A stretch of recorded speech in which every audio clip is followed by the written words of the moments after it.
اور یہ بھی مسلم لیگ نون نے کہا بار بار کہ یہ جو سویلین لیڈرشپ ہے اس پر حاوی ہونے کی کوشش کی گئی ہے. بعد میں میاں نواز شریف صاحب نے یہ بتایا بھی کہ وہ ایکسٹینشن بھی مانگ رہے تھے لیکن میاں نواز شریف صاحب نے انکار کر دیا تھا.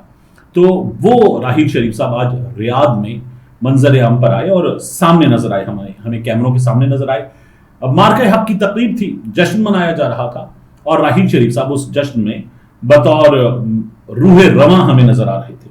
میں یہ سوچ رہا تھا کہ ہمیں اسلامی ملکوں کی فوج کے سربراہ سپہ سالار نظر آئے لیکن کہاں تھے راحیل شریف صاحب. میں ڈھونڈتا رہا, ہم میں سے بہت سے لوگ یقیناً ڈھونڈ رہے ہوں گے. جب غزہ پر بم برس رہے تھے, پورا شہر ملبے کا ڈھیر بن گیا تھا, تو راحیل شریف صاحب کہاں تھے؟ جب فلسطینی والدین اپنے بچوں کے جسموں کے مختلف حصوں پر ان کا نام لکھ رہے تھے, بازو پر بھی لکھا, ٹانگ پر بھی لکھا کہ اگر لختے جگر کسی برسنے والے گولے سے, کسی میزائل سے, بارود کے کسی دھماکے سے ٹکڑوں میں بٹ جائے تو وہ ٹکڑے جوڑ کر ساتھ ساتھ رکھے جا سکے, جسد اس کا پورا کیا جائے اور سپرد خاک کیا جائے. یہ ان والدین نے دنیا کے سامنے مثال پیش کی. تو کہاں تھے راحیل شریف صاحب, کہاں تھی اسلامی ملکوں کی فوج؟ میں ڈھونڈتا رہا, کم از کم مجھے وہ نظر آتی. اور پھر اس کے بعد ہم نے ظلم کی انتہا دیکھ لی لیکن نہیں نظر آئی اسلامی ملکوں کی فوج, کیونکہ وہ اسلامی ملکوں کی فوج ہے اور سامنے قبلہ اول کا معاملہ تھا. راحیل شریف صاحب مجھے نظر نہیں آئے, میں بڑا ڈھونڈ رہا تھا. اور ہم OIC کو بھی ڈھونڈتے ہیں ایسے تمام مواقع پر, نہیں نظر آتا ہمیں کچھ بھی. اور پھر ہم نے تو بھرپور عسکری طاقت بھی ثابت کی. تو میں تو یہ بھی خواہش کرتا تھا کہ ہم فلسطینیوں کے لیے اس طرح کے جذبے کے ساتھ, اور اللہ کرے کہ ہم کبھی یہ کام کریں کہ ہمارا بارود, ہمارے میزائل, ہمارے بم اسرائیل کی سرزمین پر برس رہی ہوں, کیوں نہیں. تو یہ ہو, لیکن بہرحال راحیل شریف صاحب جو ہے وہاں پر بھی نظر نہیں آئے, ایران کے معاملے میں بھی نظر نہیں آئے. اور ایران کے معاملے میں تو ہم نے دیکھا کہ اسلامی ملکوں میں کتنا اتحاد ہے, جس طرح سے خامنئی صاحب کو شہید کیا گیا, بچیوں کو شہید کیا گیا, سب کچھ ہوا.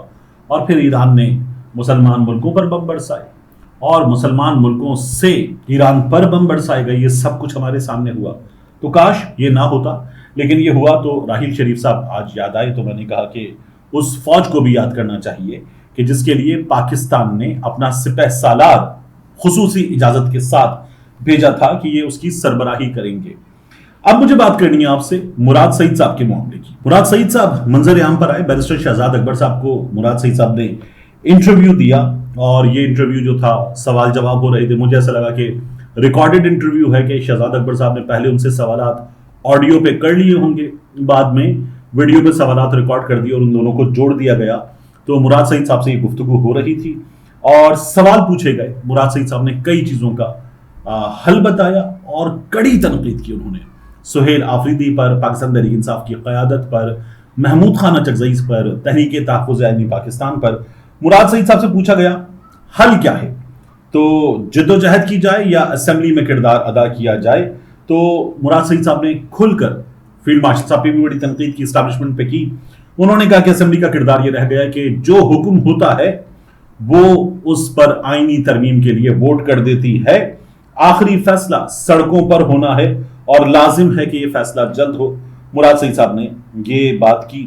ان سے پوچھا گیا کہ یہ جو قیادت ہے یہ کیا کر سکتی ہے, تو مراد سعید صاحب نے کہا کہ مل بیٹھ کر یہ لوگ فیصلہ کریں, مشترکہ پریس کانفرنس کریں, قوم اور سوشل میڈیا آپ کے پیچھے کھڑا ہو جائے گا. اور مراد سعید صاحب نے انہی لوگوں پر بڑی تنقید کی اور کہا خود کچھ کرتے نہیں ہو, کارکن تنقید کرتے ہیں تو ناراض ہو جاتے ہو. آپ کے پاس لانگ مارچ کا آپشن ہے, آپ کے پاس ڈی چوک کا آپشن ہے, آپ ملک بند کر سکتے ہو, شہر بند کر سکتے ہو, آپ کے پاس آپشن بہت ہے. مراد سعید صاحب نے یہ بات کی. انہوں نے پوچھا کہ لانگ مارچ کیوں نہیں کرتے, کیوں نہیں کر سکتے لانگ مارچ.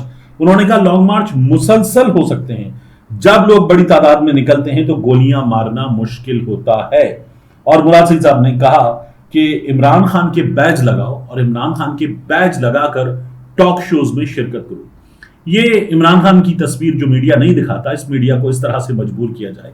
اور اگر یہ میڈیا اس بات پر پابندی لگاتا ہے کہ آپ عمران خان کا بیج نہیں لگا سکتے, ہمیں کہیں سے پریشر ہے کہ یہ بیج نہ لگایا جائے, تو پاکستان تحریک انصاف والے بوائکاٹ کر سکتے کہ ٹھیک ہے ہم اب آپ کے شوز میں نہیں آتے. تو نتیجہ یہ ہوگا کہ شو میں بیٹھی ہوگی حکومت یعنی نون لیگ, اور ان کے ساتھ بیٹھی ہوگی حکومت یعنی کہ پیپلز پارٹی, اور یا پھر ان کے ساتھ بیٹھی ہوگی حکومت یعنی کہ MQM یا پھر قاف لیگ یعنی کہ حکومت. تو اپوزیشن کے بغیر ٹاک شو کیسے ہوگا؟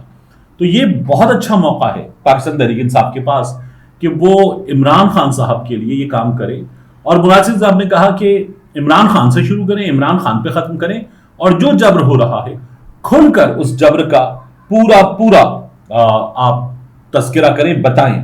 اور انہوں نے کہا کہ قلم چھوڑ ہڑتال پر لوگوں کی جو تنقید ہے, سہیل آفریدی کا فیصلہ وہ بالکل درست ہے. ایسے اقدامات کا کیا فائدہ ہے؟ جنید اکبر اور خالد خورشید پہ بہت صلاحیت ہے, سندھ والے نہروں کے معاملے پر نکل سکتے ہیں, تو یہ سب مل کر اپنے لیڈر عمران خان کے لیے نہیں نکل سکتے. سندھ میں ہم نے دیکھا بھرپور انداز میں احتجاج کیا گیا, اور احتجاج کرتے ہوئے جو سندھ پنجاب بارڈر ہے وہاں بالکل سسٹم مفلوج کر دیا گیا, تو وہ بات مان لی گئی. مراد سعید صاحب کہہ رہے ہیں کہ یہ بات بنوائی جا سکتی ہے اگر یہ کام کیا جائے. اور پھر مراد سعید صاحب جو ہیں انہوں نے کہا کہ تحریک انصاف کی قیادت اور پارلیمنٹیرینز اگر اس جبر میں بھی پارلیمنٹ میں جا رہے ہیں تو اس کا مطلب ہے کہ آپ کی زندگیاں آسان ہیں. یاد کیجئے شہباز گل صاحب نے ابھی ریسنٹلی ایک ویڈیو میں بتایا تھا کہ 4 طرح کی ڈیل ہے پاکستان تحریک انصاف کے لوگوں کے پاس, ABCD کیا کرنا ہے, کیسے کرنا ہے, یعنی احتجاج کرنا ہے تو کتنا کرنا ہے, گرفتار ہونا ہے تو اس کے بعد گھروں میں بھی بیٹھ جائیں گے آپ, اور یہ بھی منظور ہو جائے گا کہ آپ کچھ نہیں کریں گے, گرفتاری آپ کی ظاہر ہو جائے گی, اس کے بعد گھر بھیج دیا جائے گا, اطمینان سے گھر پہ بیٹھے. یہ بھی ہو جائے گا کہ آپ تھوڑا بہت اڈیالہ بھی جائیں, اسمبلی بھی جائیں, تھوڑا بہت شور بھی کر لیں, لیکن جو بھرپور احتجاج ہے اس میں حصہ نہیں لینا. تو مراد سعید صاحب کہہ رہے ہیں کہ آپ کی زندگی آسان ہے اگر آپ پارلیمان میں جا رہے ہیں, لیکن یاد رکھیں کہ لوگوں کی زندگیاں اجڑ گئی ہیں, عمران خان کی آنکھ ضائع ہو چکی ہے, بشرا بی بی جیسی عبادت گزار عورت کو قید میں رکھ کر جبر کیا جا رہا ہے. مراد سعید نے اپنے انٹرویو میں ابتدا میں یہ بھی بتایا کہ وہ مختلف جگہوں پر روپوش رہے, اور انہوں نے یہ بھی بتایا کہ وہ زمان پارک میں بھی رہے کچھ دن, اور انہوں نے کہا کہ جو کمرہ قاسم اور سلیمان کا تھا اس کمرے میں مجھے رکھا گیا, وہ کمرہ میرے لیے تیار کیا گیا, اور پھر ایک موقع پر یہ محسوس کیا گیا کہ زمان پارک میں رہنا بھی سیف نہیں ہے, تو مجھے زمان پارک سے روانہ کیا گیا. کھجوریں دی گئیں, عمران خان صاحب نے ایک تسبیح دی اور دعائیں دیں, اور مجھے وہاں سے روانہ کیا کہ نہ جانے کتنا وقت کچھ کھانے کو نہ ملے تو کھجوریں لے کر نکلو. تو مراد سعید صاحب یہ بتا رہے ہیں کہ جس طرح والدین محبت دیتے ہیں بالکل اسی طرح اپنے بیٹوں کے کمروں میں رکھ کر عمران خان صاحب اور بشرا بی بی نے انہیں محبت اور دعا دی. تو بڑی محبت کے ساتھ وہ اس تمام سچویشن کو یاد کر رہے تھے, اور انہوں نے بتایا کہ ان کے بارے میں بہت کڑی انسٹرکشنز ہیں کہ وہ باہر نہ نکلیں. میں آپ کو بتاؤں پاکستان تحریک انصاف کا ورکر اس حد تک تپا ہوا ہے کہ وہ مراد سعید پر بھی اس بات پر کہ مراد سعید صاحب باہر نہ نکلیں, ان پر بھی تنقید کر رہا ہے کہ یہ کون سا مذاق ہے کہ مراد سعید صاحب باہر نہ نکلیں, کیوں نہ نکلیں. ورکر یہ سوال بھی کر رہا ہے. تو پاکستان تحریک انصاف کا ورکر اندازہ کر لیجئے کہ وہ کس حد تک غصے میں ہے, تپا ہوا ہے, ناراض ان تمام لوگوں سے کہ وہ مراد سعید کو بھی چھوڑنے پر آمادہ نہیں ہے. گزشتہ کچھ دنوں میں اس ورکر نے ایسا پریشر بنایا ہے, سوشل میڈیا نے ایسا پریشر بنایا ہے, اور اس ورکر کی کوریج ہوئی ہے صحافیوں کے ذریعے کہ اب محمود خان اچکزئی صاحب نے یہ کہا ہے کہ عمران خان صاحب سے ملاقاتیں بحال کروائی جائیں. اگر نہیں کروائی جاتی عمران خان سے ملاقاتیں بحال تو پھر ہم پارلیمان بند کر دیں گے.